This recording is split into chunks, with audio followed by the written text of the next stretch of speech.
Item ಯಾವುದೇ ಇರಲಿ try ಮಾಡಿ ಆಚಿ ಚಿಕನ್ ಮಸಾಲಾ. ರಾಜ್ಯದಲ್ಲಿ ಒಳ ಮೀಸಲಾತಿ ವಿಚಾರಕ್ಕೆ ಸಂಬಂಧಪಟ್ಟ ಹಾಗೆ ಇನ್ನು ಕೆಲವೇ ಹೊತ್ತುಗಳಲ್ಲಿ ಮುಖ್ಯಮಂತ್ರಿಗಳ ನೇತೃತ್ವದಲ್ಲಿ ಒಂದು ಮಹತ್ವದ ಸಚಿವ ಸಂಪುಟ ಸಭೆಯನ್ನ ಕರೆಯಲಾಗಿದೆ.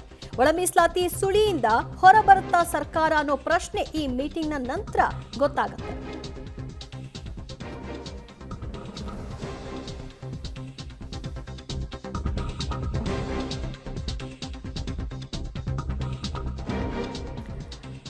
ರಾಜ್ಯದಲ್ಲಿ ಒಳ ಮೀಸಲಾತಿ ಗೊಂದಲದ ಗೂಡಾಗಿ ಉಳ್ಕೊಂಡಿದೆ. ಅದಕ್ಕೆ ಇವತ್ತು ಮುಕ್ತಿ ಸಿಗುತ್ತಾ ಅನ್ನುವಂತಹ ನಿರೀಕ್ಷೆಯನ್ನ ಹೊಂದಲಾಗಿದೆ. ಒಳ ಮೀಸಲಾತಿ ಸುಳಿಯ ವಿಚಾರದಲ್ಲಿ ಇವತ್ತು ಮಹತ್ವದ ಕ್ಯಾಬಿನೆಟ್ ಮೀಟಿಂಗ್ ಅನ್ನ ಕರೆಯಲಾಗಿದೆ. ಇನ್ನು ಕೆಲವೇ ಹೊತ್ತಿನಲ್ಲಿ ಆರಂಭವಾಗುತ್ತೆ. ಸರ್ಕಾರಕ್ಕೆ ವರದಿಯನ್ನ ಸಿಎಸ್ ಶಾಲಿನಿ ರಜನೀಶ್ ಅವರು ನೀಡಲಿದ್ದಾರೆ.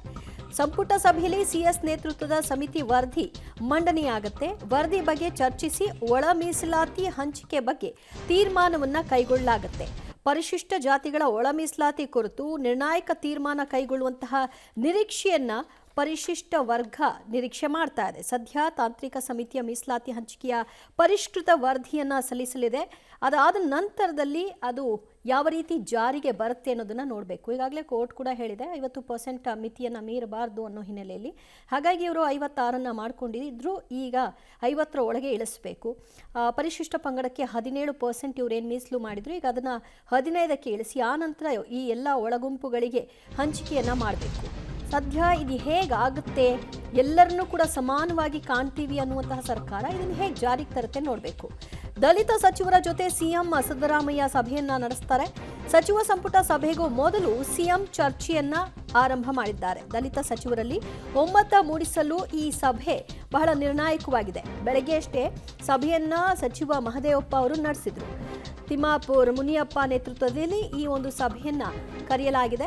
ಸದ್ಯ ಮುಖ್ಯಮಂತ್ರಿಗಳ ನೇತೃತ್ವದಲ್ಲಿ ಈ ಮೀಟಿಂಗ್ನಲ್ಲಿ ಎಲ್ಲರನ್ನೂ ಕೂಡ ಒಂದು ಒಮ್ಮತಕ್ಕೆ ತರುವಂತಹ ನಿಟ್ಟಿನಲ್ಲಿ ತೀರ್ಮಾನವನ್ನು ತೆಗೆದುಕೊಳ್ತಾರೆ. ಆನಂತರ ಸಂಪುಟದಲ್ಲಿ ಈ ಬಗ್ಗೆ ಚರ್ಚಿಸಿ ಯಾರಿಗೂ ಕೂಡ ಬೇಸರವಾಗದ ಹಾಗೆ ಎಲ್ಲರಿಗೂ ಕೂಡ ಸಮಾನವಾಗಿ ಹಂಚಿಕೆ ಮಾಡಬೇಕು ಅನ್ನುವಂಥ ಇಂಗಿತವನ್ನು ಹೊಂದಿದ್ದಾರೆ. ಅದು ಹೇಗೆ ಮಾಡ್ತಾರೆ ಅನ್ನೋದು ಸದ್ಯದ ಕುತೂಹಲ.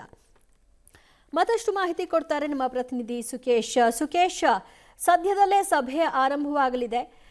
ಬಹಳಷ್ಟು ನಿರೀಕ್ಷೆಗಳನ್ನು ಪರಿಶಿಷ್ಟ ಪಂಗಡ ಹೊಂದಿದೆ. ಯಾವ ರೀತಿಯ ಹಂಚಿಕೆ ಆಗಬಹುದು ಅಂತ ಈಗ ಸಿಎಸ್ ಕೊಟ್ಟಿರ್ತಕ್ಕಂತಹ ವರದಿಯನ್ನು ಯಾವ ರೀತಿ ಜಾರಿಗೊಳಿಸಬಹುದು ಇವರು?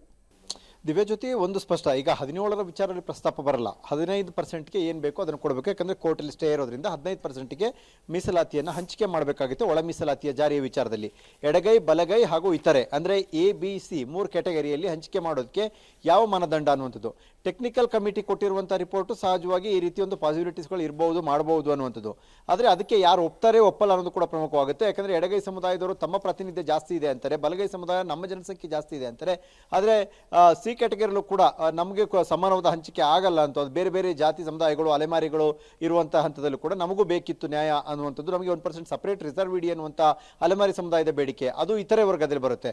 ಹಾಗಾಗಿ ABC 3 ಕ್ಯಾಟಗರಿನ ಸಮಾಧಾನಪಡಿಸುವಂಥ ರೀತಿಯಲ್ಲಿ ಅನುಪಾತ ಯಾವ ರೀತಿಯಲ್ಲಿ ಹಂಚಿಕೆಯನ್ನು ಮಾಡಬೇಕು ಒಳ ಮೀಸಲಾತಿಯಲ್ಲಿ ಅನ್ನೋದ್ರ ಬಗ್ಗೆ ಇವತ್ತಿನ ಸಚಿವ ಸಂಪುಟ ಸಭೆಯಲ್ಲಿ ಪ್ರಮುಖ ತೀರ್ಮಾನ ಆಗಬಹುದು ಅನ್ನುವಂತಹ ಒಂದು ಆಶಾಭಾವನೆಯನ್ನ ಎಡ ಹಾಗೂ ಬಲಗೈ ಸಮುದಾಯದ 2 ಸಚಿವರುಗಳು ವ್ಯಕ್ತಪಡಿಸ್ತಾ ಇರುವಂಥದ್ದು. ಆದರೆ ಸಚಿವರುಗಳು ಹೇಳುವಂಥವರು ಕ್ಯಾಬಿನೆಟ್ ಸಭೆಯಲ್ಲಿ ಟೆಕ್ನಿಕಲ್ ಕಮಿಟಿ ಅಡ್ವೈಸ್ಗೆ ಏನು ರಿಪ್ಲೈಗಳನ್ನ ಕೊಡ್ತಾರೆ, ಯಾರು ಹೆಚ್ಚು ಕಡಿಮೆಗೆ ಒಪ್ಕೊಳ್ತಾರೆ, ಅಥವಾ ಎಡಗೈ ಬಲಗೈಗೆ ಸರಿಸಮಾನವಾದ ಹಂಚಿಕೆ ಉಳಿದಿದ್ರಲ್ಲಿ ಇತರೆ ಸಿ ಪ್ರವರ್ಗಕ್ಕೆ ಹಂಚಿಕೆ ಮಾಡಲಿಕ್ಕೆ ಸಾಧ್ಯನಾ, ಅದನ್ನು ಅವರು ಒಪ್ತಾರಾ ಅನ್ನುವಂಥದ್ದು ಕೂಡ ಪ್ರಶ್ನೆ ಆಗುತ್ತೆ. ಆದರೆ ಸಚಿವ ಸಂಪುಟದಲ್ಲಿ ಸಂಖ್ಯಾಬಲದ ಆಧಾರದಲ್ಲಿ ಹೋಗೋದ್ರೆ ಬಲಗೈ ಸಚಿವರುಗಳ ಸಂಖ್ಯೆ 3 ಇದೆ, ಎಡಗೈ ಸಮುದಾಯಕ್ಕೆ ಸಂಬಂಧಪಟ್ಟಂತೆ 2 ಇದ್ದಾರೆ ಮತ್ತು ಇತರೆ 1 ಕೂಡ ಇದ್ದಾರೆ.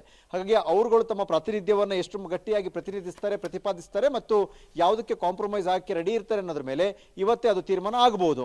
ಹಾಗೇನಾದ್ರೂ ತೀರಾ ಭಿನ್ನವಾದ ಅಭಿಪ್ರಾಯಗಳು ವ್ಯಕ್ತವಾಗಿ ಒತ್ತಡಗಳು ಹೆಚ್ಚಾದರೆ ಸಚಿವ ಸಂಪುಟ ಸಭೆಯಲ್ಲಿ ಸಹಜವಾಗಿ ಅದು ಮುಂದೂಡಿಕೆ ಆದರೂ ಆಶ್ಚರ್ಯ ಪಡಬೇಕಾಗಿಲ್ಲ. ದಿವ್ಯಜ್ಯೋತಿ, ರೈಟ್ ಸುಕೇಶ್, ಸಂಪರ್ಕದಲ್ಲಿ ಮತ್ತಷ್ಟು ಮಾಹಿತಿ ನಿಮ್ಮಿಂದ ಪಡ್ಕೊಳ್ತೀವಿ.